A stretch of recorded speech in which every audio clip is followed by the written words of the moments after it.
Supreme court ने समलैंगिक विवाह को नियमित करने की मांग वाली याचिकाओं को मंजूरी नहीं दी है। भारत के मुख्य न्यायाधीश DY चंद्रचूड़ ने इस पर 5 जजों वाली पीठ का फैसला सुनाया। कोर्ट ने कहा कि भारत में समलैंगिक विवाह मान्यता नहीं दी गई है, लेकिन LGBT समुदाय के लिए कई फैसिलिटीज देने का फैसला किया गया है। वहीं सेम सेक्स कपल को वो सभी सुविधाएं मिलेंगी जो सामान्य नागरिकों को दी जाती हैं।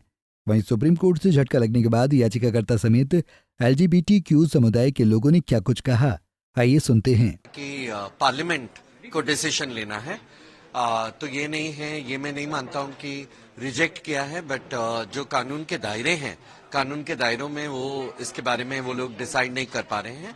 बट उन्होंने बहुत अच्छे तर्क भी दिए वहाँ पे। उन्होंने ये कहा कि ट्रांसजेंडर्स जो हैं वो जो पहले भी कर सकते थे, ट्रांसजेंडर्स अगर आप खुद को आदमी मानते हो तो आप एक औरत के साथ heterosexual relationships between where one of them is transgenders, वो उसको असर्टन किया है। उसके साथ साथ उन्होंने ये भी कहा है कि राइट टू एडॉप्शन एक्सटेंड होना चाहिए। तो मुझे ये नहीं लगता है कि हमने 2 कदम पीछे लिए हैं, मुझे ये लगता है कि हमने 1 कदम जरूर आगे लिया है। अब आगे क्या स्टेप रहेगा? हालांकि सुप्रीम कोर्ट ये अगर ये बहुत पॉजिटिव होता तब भी हमारा यही तर्क होता, हम इक्वालिटी के लिए लड़ते, क्योंकि सामाजिक इक्वालिटी जहाँ पे लोग बाबा आके कुछ भी कह देते हैं तो उसके खिलाफ आवाज करना, ये तो हम पहले भी कर रहे थे। पॉजिटिव होता तो भी हम यही करते हैं। आज बेंच के जज अपने फैसला सुना रहे थे, आपने देखा भी था, कुछ जज पक्ष में थे, कुछ जज सीधा साफ कह रहे थे ये इलीगल। नहीं, किन्होंने इलीगल है नहीं कहा। हर किसी ने ये कहा था कि मैरिज के वैलिडिटी के बारे में उन्होंने तर्क किया। स्पेशल मैरिजेस एक्ट के तहत they will not be able to adjudicate करके बोला उन्होंने।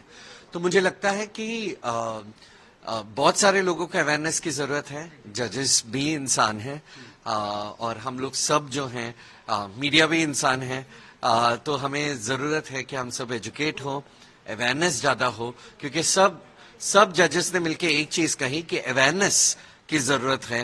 What are your thoughts? I'm very disappointed because these very incremental allowances is not something which we were looking for.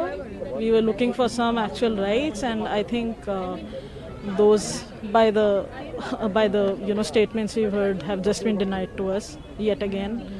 So yeah. So as there was an extensive discussion on adoption and other things, it's still the ruling was 2:3, 3:2. So what's your overall say? I mean, I frankly don't understand this 2:3 and all that. I mean, at the end, the positive outcome would have been a definitive, step, a positive step towards adoption or towards, forming chosen families, which was the LBIT Network's petition. But that hasn't been given to us. So.